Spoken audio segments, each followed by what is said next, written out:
Did you know?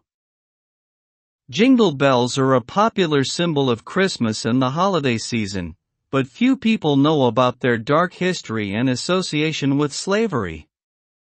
The dark history of Jingle Bells uncovered. The use of bells as a form of punishment and control for enslaved people in the United States can be traced back to the 18th century. Slaves were often forced to wear collars with bells attached to them as a means of deterring them from running away. The sound of the bells would alert their owners or overseers to their attempted escape and make it more difficult for the slaves to flee undetected. This cruel practice was widespread in the southern states, where slavery was most prevalent. The use of bells as a tool of oppression did not stop with slavery's abolition. During the era of Jim Crow laws and segregation, African Americans were often forced to wear bells as a form of humiliation and control. In some cases, they were even required to wear them to church services and other public events. The association of jingle bells with slavery has been largely forgotten over time, but it is a stark reminder of the brutal history of race-based oppression in the United States. The sound of jingling bells may bring joy and excitement during the holiday season, but it is important to remember their dark origins and the suffering they represent. In recent years, there has been a growing movement to acknowledge and address the legacy of slavery and racism in the United States. This includes efforts to remove Confederate statues and symbols from public spaces, as well as calls for reparations and other forms of restorative justice. While the use of jingle bells as a symbol of Christmas and the holiday season is unlikely to change, it is important to remember their complex history and the role they played in the oppression of enslaved people and African Americans. As we celebrate the holidays, let us also reflect on the ongoing struggle for racial justice and equality in our society. Why did they put bells on slaves? Bells were put on slaves as a means of deterrence against escape attempts. Slaves who attempted to run away were seen as a threat to their owners, who feared losing valuable property and labor.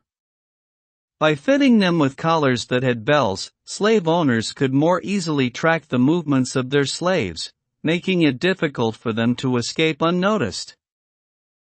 The sound of the bells would alert the owner or overseer to the slave's attempt to escape, allowing them to take swift action to prevent it. This practice was particularly common in the United States, where slavery was legal until the mid-19th century and where runaway slave advertisements were regularly published in newspapers. What is the origin of Jingle Bells? Batman smells, thinking face.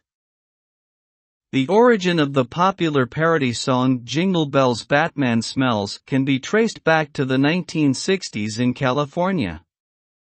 It is believed that the popularity of the Batman TV series during that time led to the creation of this spoof version of Jingle Bells.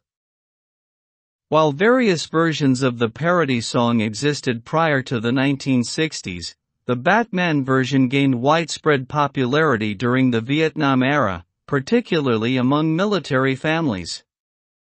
It has since become a popular children's song and is often heard during the holiday season. Did slaves have bells? Thinking face. Slaves were sometimes forced to wear bells as a form of punishment or to prevent them from escaping. This practice was common in some parts of the United States during the time of slavery. The bells were often attached to the back of the slave's neck using iron horns and were several feet in height. The sound of the bells would alert the slave owner or overseer if the slave was attempting to escape, and the weight and discomfort of the bells would make it difficult for the slave to move quickly or quietly. While the use of bells as a form of punishment and control is not as widely known as other forms of slavery, it was a real and often cruel practice that further dehumanized those who were enslaved. Why is it a one-horse open sleigh? Thinking face. The term one-horse open sleigh is used to describe a particular type of sleigh that was commonly used in the 19th century. This type of sleigh is designed to be pulled by a single horse and has an open top, meaning that it has no covering or roof. The term one horse refers to the fact that this type of sleigh is meant to be pulled by a single horse, while the term open refers to the fact that it has no roof or covering. The one-horse open sleigh was a popular mode of transportation during the winter months in the 19th century, particularly in areas where snow and ice made traveling by other means difficult or impossible. The design of the sleigh allowed it to glide smoothly over snow and ice, making it an efficient and practical way to travel in snowy conditions.